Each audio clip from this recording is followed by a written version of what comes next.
It's time for the Douglas Coleman Show.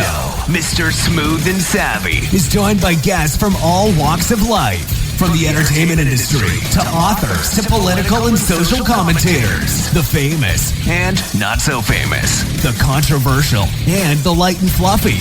We have it all. Now, here's Douglas Coleman.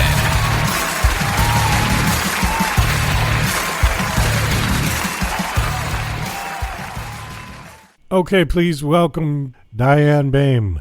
Hi, Diann. How are you?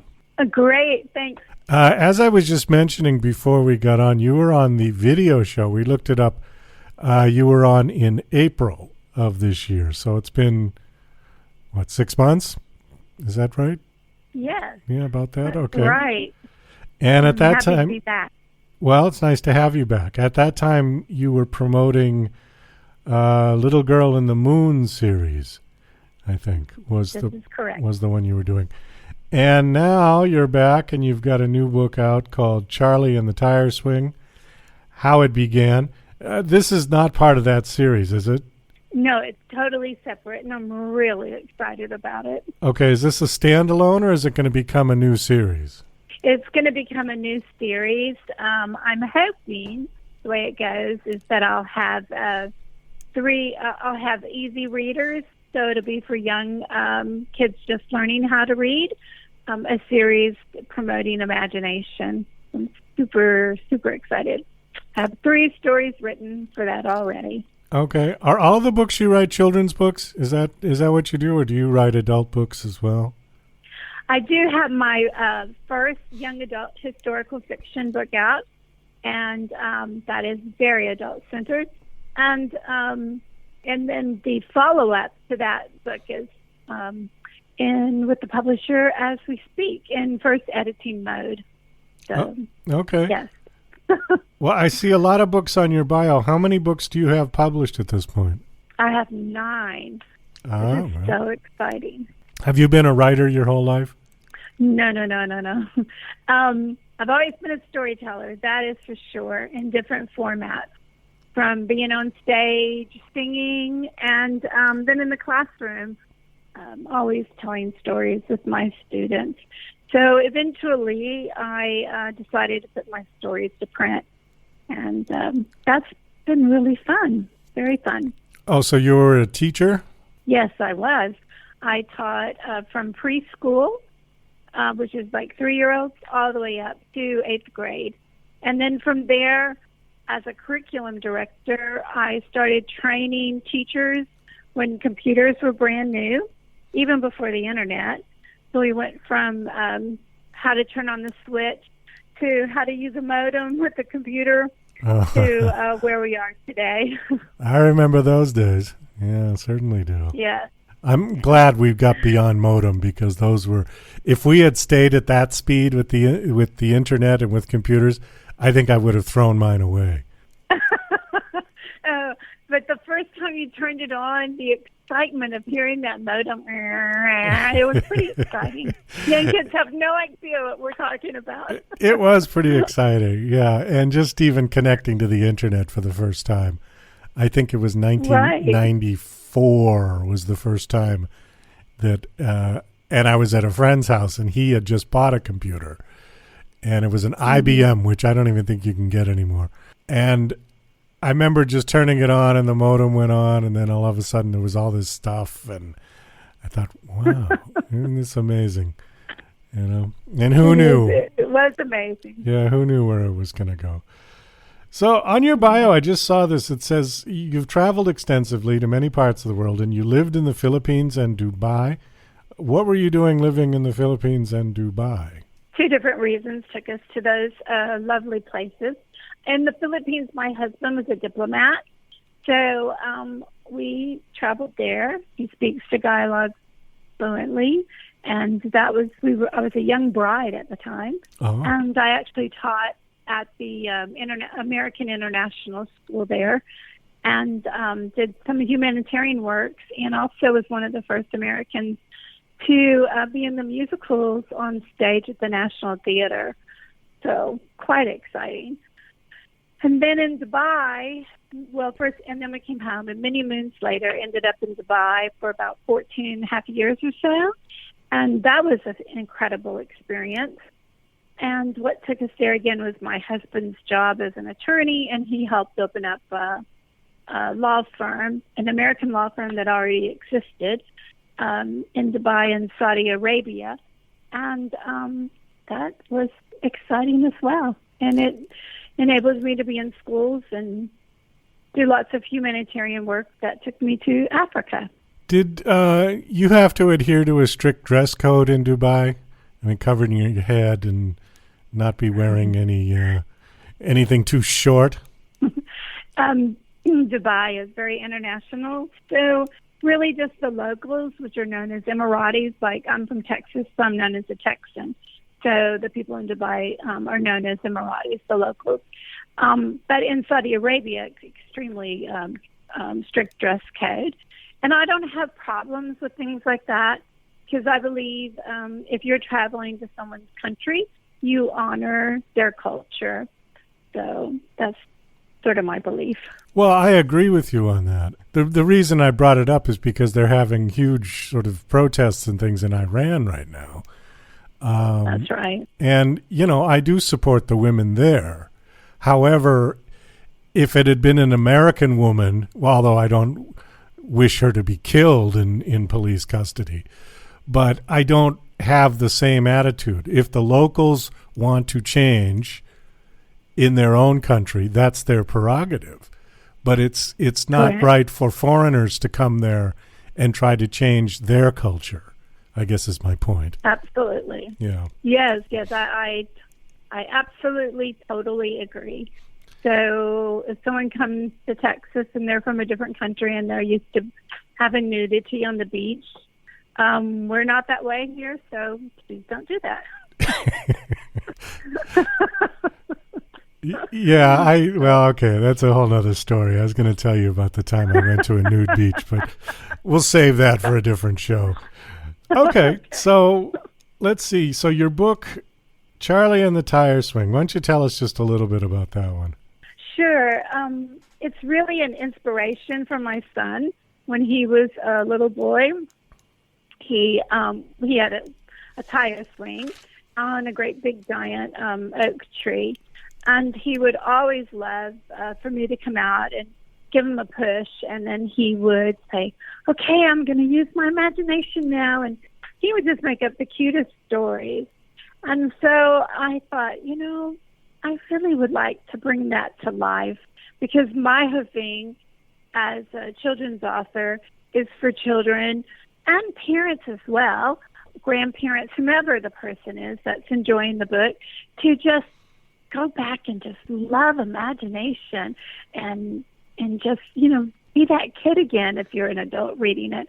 And so Charlie and the Tire Swing, what I love about it is it's intergenerational because in the story you learn about how the tree, the great big oak tree, came to be.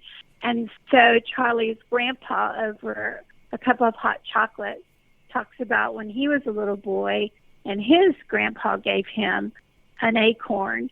And so all of a sudden now we have great-grandparents, grandparents, and dads, right, as well as the moms and the grandmas. And I am such a family history person. I think family history is so important. And this is a way for young kids to go, oh, Mama, tell me about my great-grandparents, and start their own family history talks and stories. So, how it all began is Charlie discovers how a teeny tiny acorn could grow into this massive oak tree, looking outside the kitchen window that they can see. And then eventually, Charlie's grandpa takes him out into the garage and finds the tire, and before you know it, there's a tire swing swinging from the tree, and imagination begins. Is this the type of book that one would buy to read to their kids? Like you'd sit together, and does it have a lot of pictures, and the parents could read it to a child? Yeah. Yes, it's a picture book for sure, and it's a it's a lovely way that it's pictured, because the illustrator, Judy Gaudette from Maine, in America, is just did a gorgeous job of traveling through the seasons as the acorn, like, is it going to grow? Is it ever going to come out? And so kids feel this impatience that Charlie's grandpa had, thinking that acorn's never going to turn into anything, into it springing up. And so the beautiful picture just shows all the different seasons that take place, along with the great-grandparents and the grandpa as a little boy, etc. Okay. So, yeah, it's a fun story. Let me ask you something. Pictures are gorgeous. Let me ask you something, and I'm going to make a little announcement on the show here.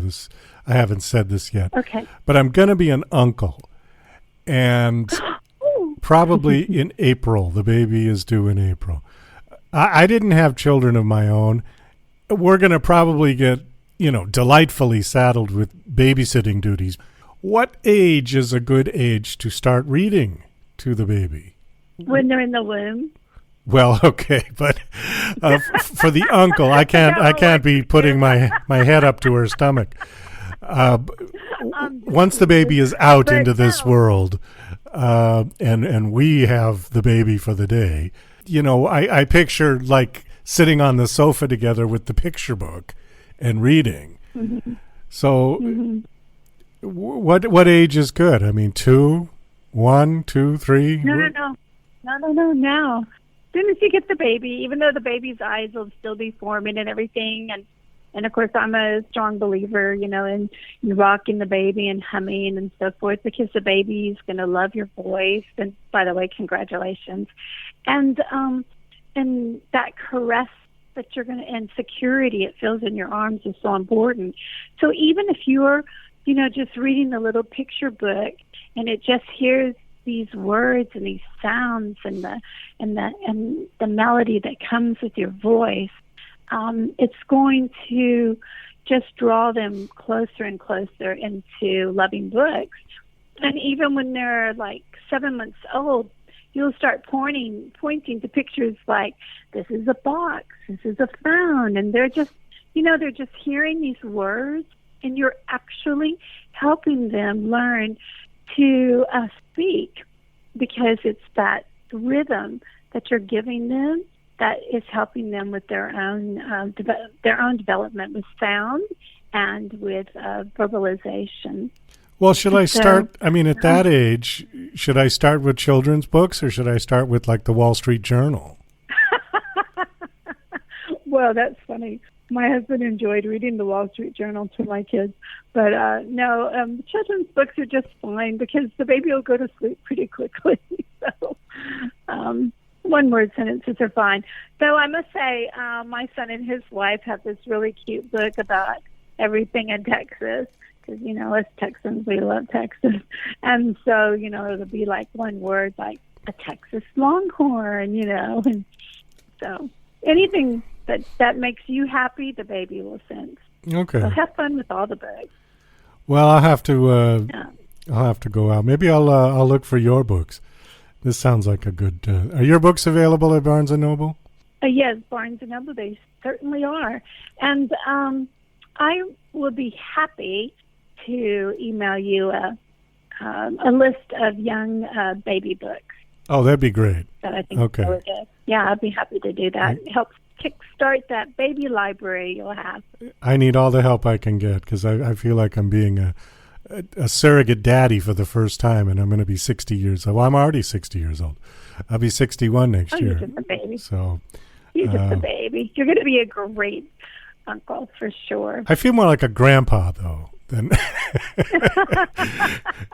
than an uncle. But I'll take what I can get. We're all excited. My wife is thrilled, and we're excited. And so hopefully the baby comes around April, and the baby is healthy. And well, that's a great month. April's a great month, because I was born in April. So there you go. Kid. All right. Oh, well, Diann, we got to wind this down. Thanks so much for coming on. Give out your website, please. Sure, I will be happy to. So it's DiannFloydBoehm, and I'm going to spell it DIANN FLOYD, B for boy, OEHM as in Mary.com, DiannFloydBain.com. And you can reach me right there on Instagram and other social media.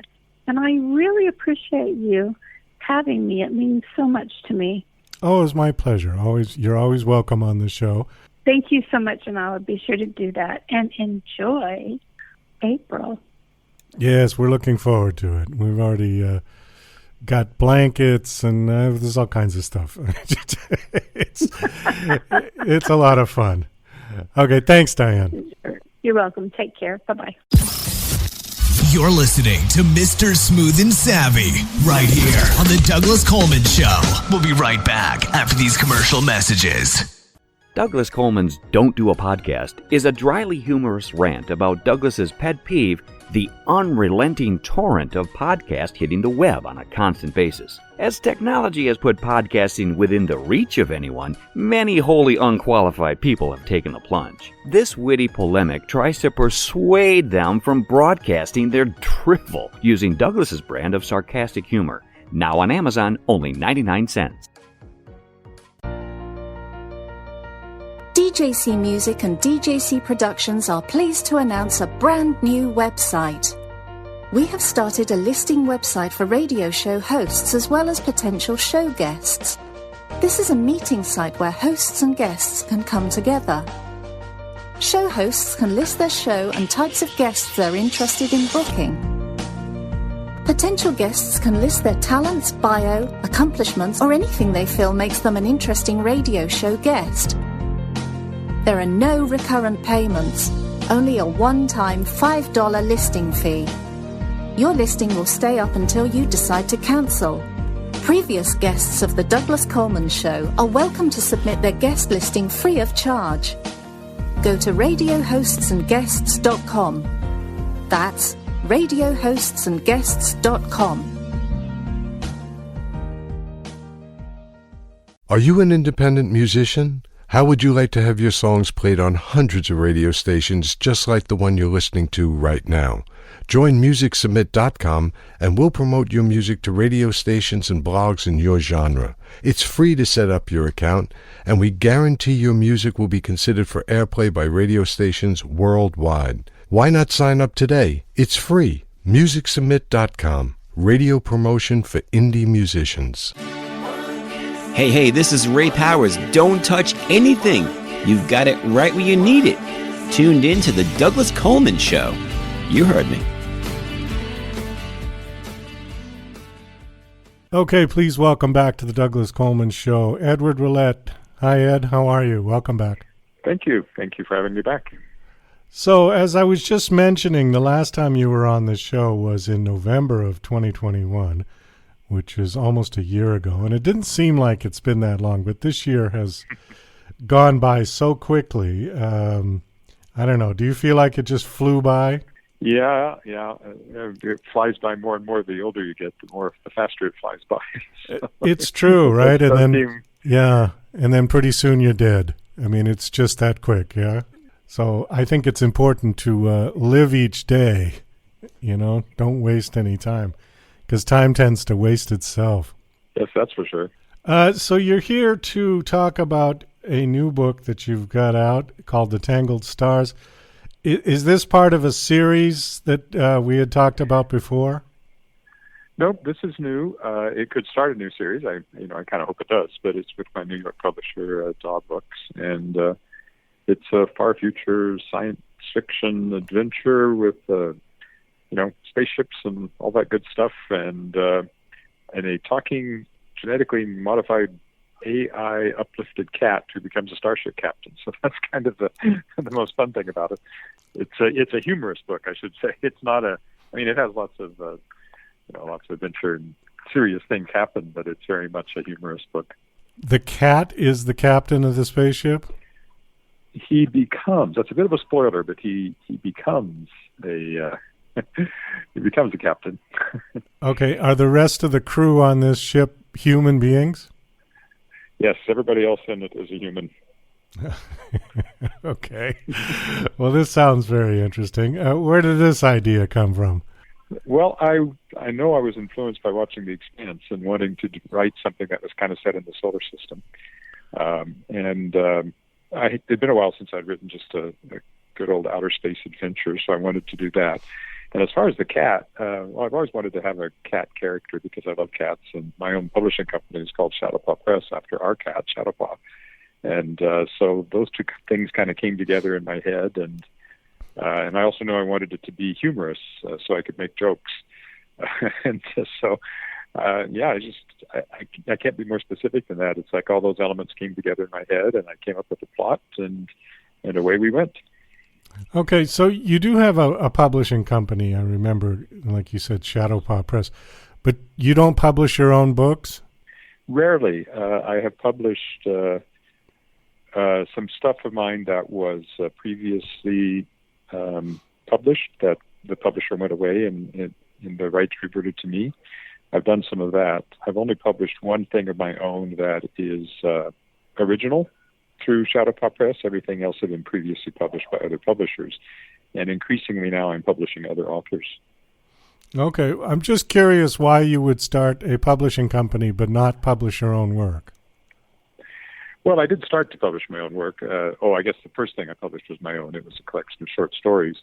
But the second thing right off the bat was my grandfather-in-law's, my wife's grandfather's, First World War memoirs, which I had and always knew that I wanted to bring out in some fashion. And I'd done it just online. And I realized that in 2018, when I was thinking about all this, that was the centennial of the armistice, and that'd be a great time to put it into book form. So that was the other thing. So right off the bat, I was kind of splitting it between my own stuff and others. And my first choice with my own original stuff is always to have somebody else publish it, because then they can do more of the work. That makes sense. But I did have a lot of stuff that had been published, and the publishers had gone bankrupt or closed down for one reason or another. And so that was a main impetus for a while.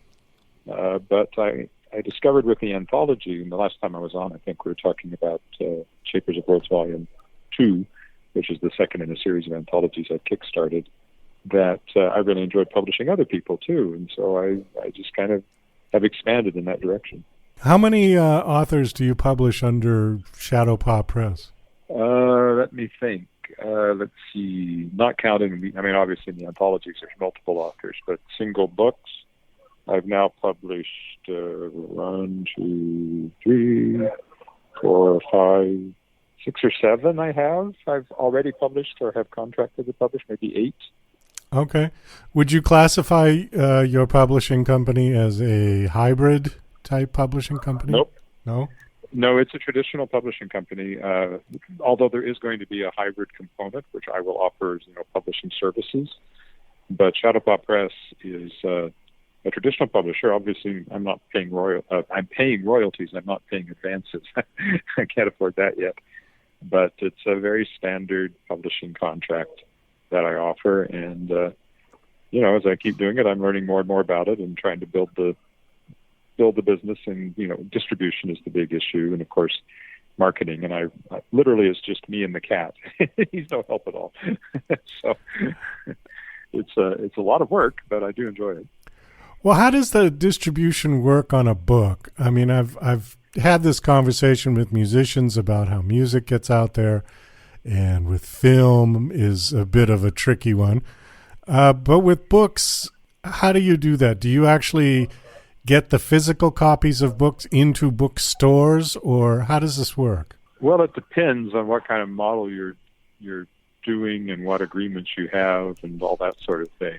Mine have been, for the most part, what's called print on demand. So they go through Ingram, and Ingram is a major distributor. But I don't actually print big chunks of books. They get printed as they're needed. But any bookstore in the world can order the books in, and they're widely distributed as ebooks everywhere. So if you go looking on online bookstores all over the world, you'll find the books that I've published. So they're widely available.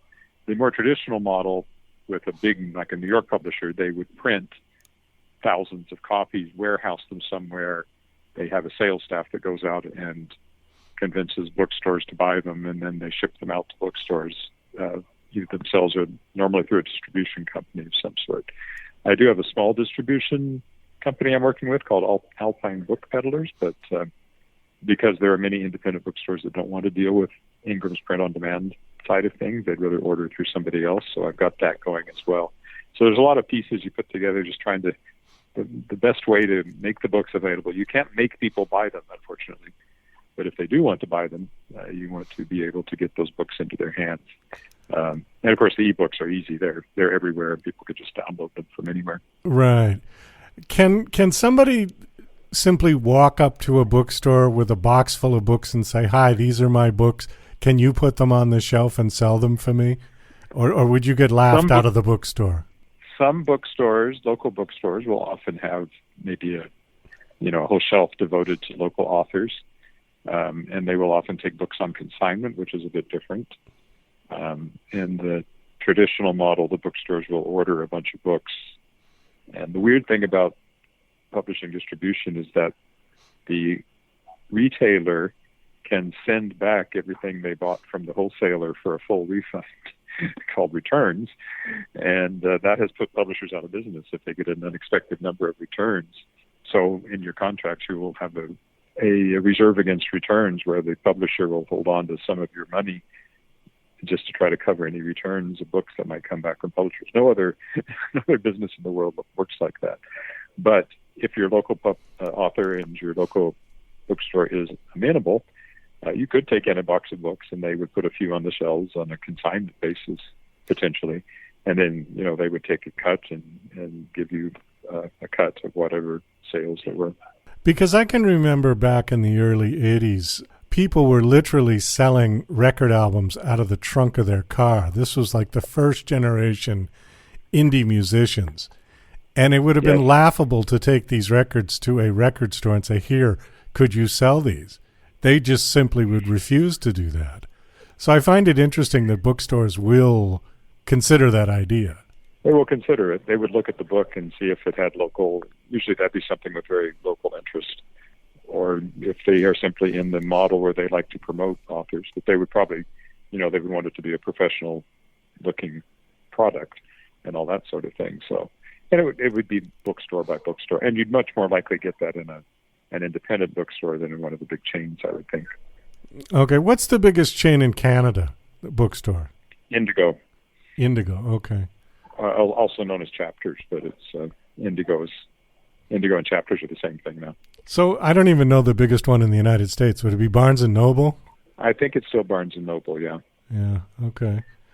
The bookstores, traditional bookstores, are not what they once were when it comes to distribution. There's fewer of them, and so the marketing and the distribution of books has changed quite a bit over the last few years. Well, what I find interesting about books is that there is, I do a lot of interviews with authors and people who love to read on this show, and I find probably more people still like real books. They say ebook is convenient if you're traveling, but the number one complaint I get is that people's eyes tend to get very sore and tired after reading for hours on a tablet, where you don't get that comment from people who read a real book. And there's something about, just having the book where it didn't do that so much with music. Nobody is carrying around a bag full of record albums anymore. They have an iPod or a phone that has, 1,000 songs on it. Yeah, but it varies. I mean, I always thought I would love real books, and I do love real books, but I actually very much like reading on an iPad, and it doesn't tire my eyes at all. I find it the fastest and most convenient way to read. So, and yet my daughter, who of course has much younger eyes than I do, at 21 she is now, she only reads real books. She's not interested. We bought her a Kobo years ago, thinking that, she's the generation that's really going to get into ebooks, and after reading a few books on that, she never touched it again, and she has stacks of physical books in her room at home. So. Well, I guess it's to each his own, but there does seem to be a much larger market. I mean, the bookstores are still doing fairly well. Record stores damn near went out of business altogether. And vinyl is just kind of making a resurgence, but it's still a limited market. It's not like what it used to be. Well, yeah, and like we have a vinyl record player, which we had to put into the basement where we were doing some renovations, and we've never brought it back out again. So that's what's happened to vinyl. Yeah, it's too bad. Well, I guess the way of the world. Okay, last question. How many books in a year do you write? Oh, well, that depends on the year. There have been years when I've done 4 or 5, and some years it's 1 or 2. And I write a lot of nonfiction as well as fiction. So actual novels, it's probably just because of the publishing schedule with DAW Books, my main publisher, it's tended to be 1 a year. I can write more than that, but I'm also doing all the publishing now, so that cuts into my own writing, which is one of the downsides of it. Much as I enjoy publishing side of it, I do worry about the amount of time it's cutting into my own writing. But in a pinch, I can write a 100,000-word novel first draft in a month. I know because I've done it. Well, that's pretty quick. Yeah. Yeah, I can be fast if that's all I'm working on. But of course, I've got so many irons in the fire, to use a cliche, that I'm not usually quite that fast. All right. Well, listen, we're going to wind this down. Thanks so much for coming back on. The book is called The Tangled Stars. My guest is Edward Willett, author of this book. You said the book comes out when? It comes out October 18th, and actually, because of what we were just talking about, this is unusual, but they're bringing it out. They're not bringing out a print edition. It's coming out in ebook and audiobook simultaneously. But there won't be a print edition, at least not right away. All right. And do you have a website that you want to give out? Sure, edwardwillett.com. That's just my name.com. 2 T's on Willett. That second T always gets dropped off. Willett, edwardwillett.com. Okay. All right, Ed. Well, thanks for coming back on the show, and best of luck with everything you're doing. Thanks for having me on.